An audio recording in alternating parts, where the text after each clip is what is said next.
অথচ মানুষ সবচেয়ে বেশি প্রয়োজন রাখে আল্লাহর। কি সত্য তো? হ্যাঁ, শ্বাসে শ্বাসে আমরা আল্লাহর মোহতাজ। যদি শ্বাস না নিতে দেন তো কামরার ভিতরে সবাই নিতে পারতেছে স্বাভাবিকভাবে, কিন্তু একজনকে নিতে দেন নাই স্বাভাবিকভাবে, দেখা গেছে সে অক্সিজেন লাগায়া বসে আছে।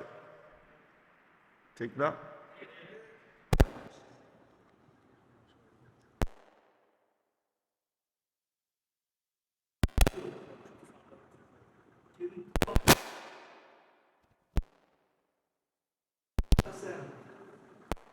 আর অক্সিজেনের পিউরিটিকে তার জায়গায় রেখা ডেলি আমাদেরকে পিওর অক্সিজেন বিনা পয়সায় দিতেছেন।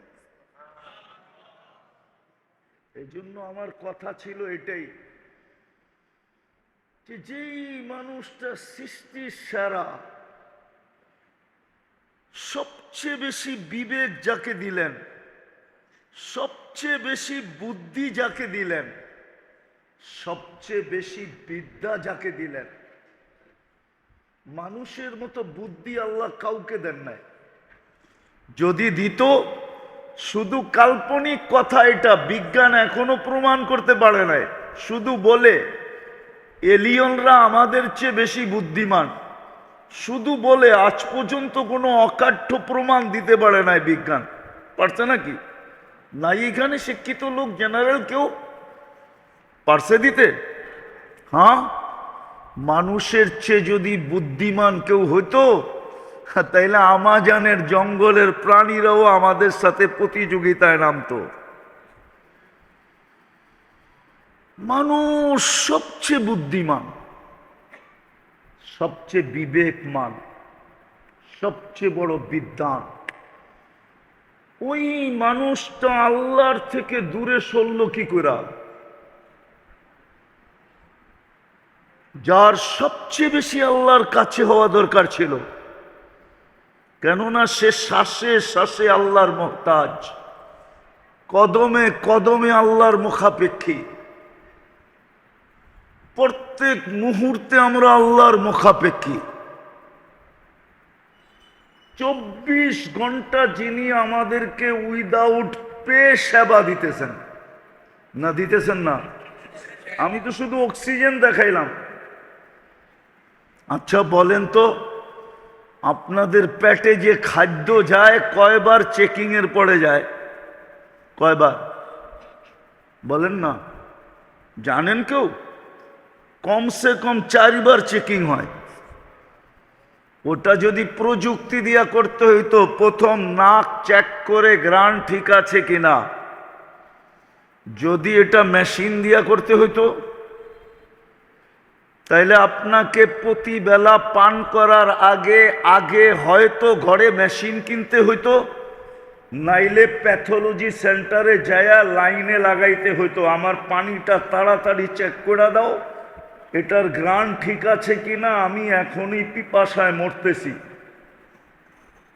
আপনাকে কত লম্বা সিরিয়ালে দাঁড়াইতে হতো। এটাই তো কোরআন বলে, আফালা তুবসিরুন আফালা তাকিলুন। তোকে কি বিবেক বুদ্ধি দেই না? একটুও ভাবিস না?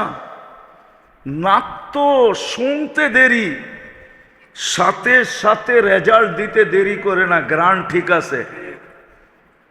তারপরে জিহ্বা স্বাদ চেক করে, স্বাদ ঠিক আছে কিনা, দ্বিতীয় চেকিং। যদি এই 60টা মেশিন দিয়ে চেক করতে হইতো, কি পেশাব পায়খানা মনে হয় টেস্ট করেন না কখনো, ঠিক না? আজ পর্যন্ত করছেন 2 একবার পেশাব পায়খানা টেস্ট? না না, ওনারে জিজ্ঞাসা করছেন 2 একবার? যদি প্রত্যেক দিন স্বাদ চেক করতে হইতো তাইলে কয় টাকা দিতে হইতো? কত বড় সিরিয়ালে দাঁড়াইতে হইতো? হ্যাঁ, প্যাথোলজি সেন্টারওয়ালাদের কেমন পোয়া বারো হইতো? পোয়া বারো বোঝেন? জিহ্বা তো টাচ করতে দেরি, সাথে সাথে বলতে দেরি করে না, স্বাদ ঠিক আছে। স্বাদ না ঠিক না থাকলে বলে ঠিক নাই, বাহিরে করো, যাবে না ভিতরে। তৃতীয় দাঁত চেক করে পাথর জাতীয় কণা জাতীয় কিছু গেল কিনা। প্রথম কামড়ই এটা চেক করে বাইর করে দেয়, না এটা পেটে যাবে না, বাহির করো। এটা যদি বাছাই করতে হইতো মেশিন দিয়া,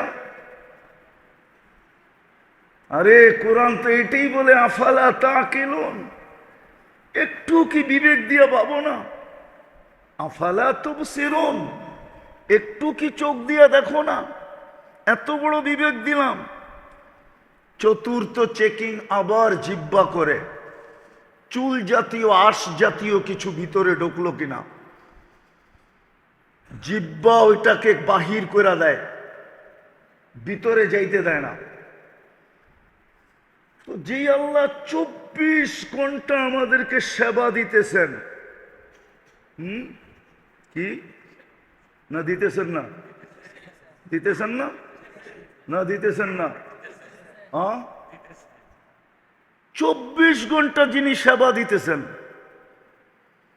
এটাই তো আল্লাহ এক জায়গায় বলছিলেন, আযকুরুকা ওয়ালাউ তানসানি। ও মানুষ, তুই আমাকে ভুলা থাকিস কি কইরা? অন্য কেউ যদি ভুলা থাকতো তাহলে মনকে বুঝাইতে পারতাম, তুই ভুলা থাকিস কি কইরা? তোকে তো 24 ঘন্টা আমি চোখে চোখে রাখি, 24 ঘন্টা আমি তোকে সেবা দেই, 24 ঘন্টা তোকে আমি স্মরণ করি। এক মুহূর্ত যদি তোকে স্মরণ না করি, এটাও এক জায়গায় বলা আছে, লাবতালাতিল আরদু ফি বাতনিহা, জমিন তোকে পেটে নিয়ে নিবে। লা আগরাকাতিল বাহরু ফি কারিহা, সমুদ্র তোকে তলদেশে নিয়ে নিবে। লা আহলাকাতিল মালাইকা, ফেরেশতা তোকে ধ্বংস করে ফেলবে। কিন্তু পারে না তো, আমার জন্য পারে না। আরেক হাদিসের অংশ বলতেছি, আল্লাহ বলে আমি সবাইকে বলে রাখছি, ইন কানা আবদুকুম ফাশানুকুম বি, বান্দা যদি তোমাদের হয় তো যার যা মনে চায় তা করতে পারো। ইন কানা আবদি, যদি বান্দা আমার হয়, খবরদার যদি কেউ চোখ উঠায় দেখলা। বরং আমি অপেক্ষায় আছি, ইন আতানি লাইলান কাবিলতু, রাত্রে যদি ফিরে আসে তো আমি বুকে জড়ায় নিব। ইন আতানি নাহারান কাবিলতু, দিনে যদি ফিরে আসে তো আমি বুকে জড়ায় নিব। অমান আযামু মিন্নি জুহুদাম ওয়া কারামা, আমার চেয়ে বড় দাতা কে আছে? তো কথা শুরু ছিল, যদিও মানুষের স্বভাব যার সাথে স্বার্থ তার পিছে সারাদিন ঘুরতে দ্বিধা করে না।